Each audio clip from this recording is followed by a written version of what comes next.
آج جگہ جگہ تبلیغ کو بند کرنے کی باتیں ہو رہی ہیں۔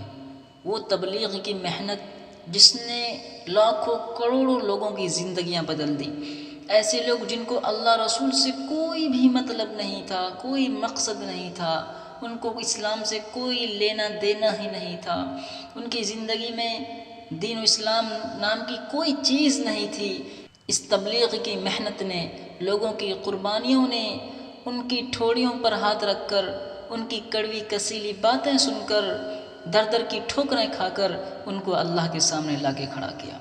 ایسے لوگ جو شرابی، کبابی، زناکار، چور، ڈکیت، بدماش، کیا سے کیا نہیں تھے، لیکن جب تبلیغ کی محنت ہوئی اور لوگوں کا آنا جانا ہوا، وہی لوگ اللہ کے سامنے رونے والے، گڑ گڑانے والے اور راتوں رات اللہ کے سامنے اپنے گناہ پر توبہ کرنے والے بن گئے۔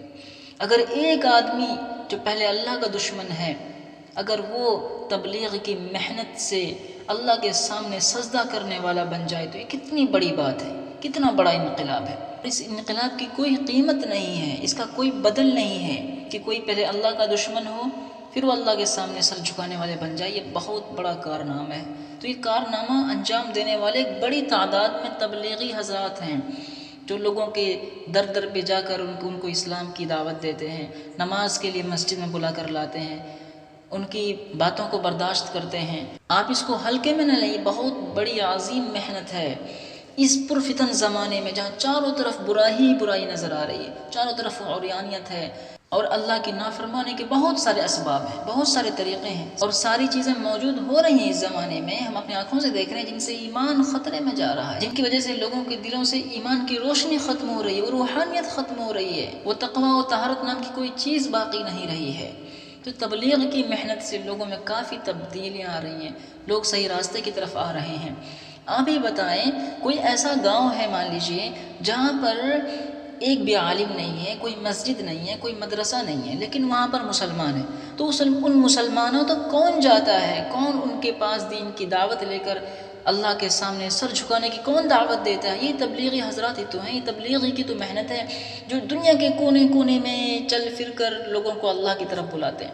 اگر اس اتنے بڑے عظیم کام کو بند کر دیا جائے یا اس سے کنارہ کشی اختیار کی جائے تو کیا ہوگا لوگوں کا؟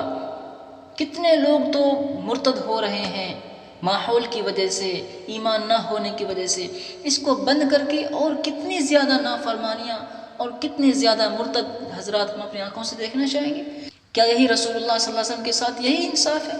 کیا ان کے ساتھ یہی وفائی ہے کہ ہم اپنی آنکھوں سے دین کو مٹتا ہوا دیکھیں، اپنی آنکھوں سے برائی ہوتے ہوئے دیکھیں، لوگوں کو اسلام سے دور ہوتے ہوئے دیکھیں؟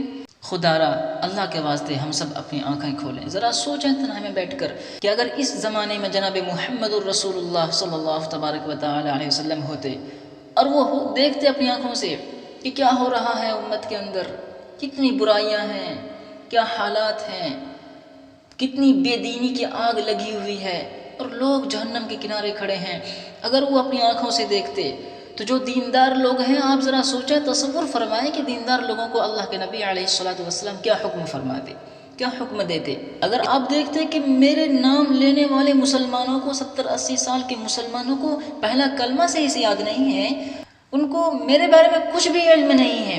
کتنے مسلمان ایسے ہیں معزز سامعین کہ جن کو آپ صلی اللہ علیہ وسلم کا نام تک بھی پتہ نہیں ہے۔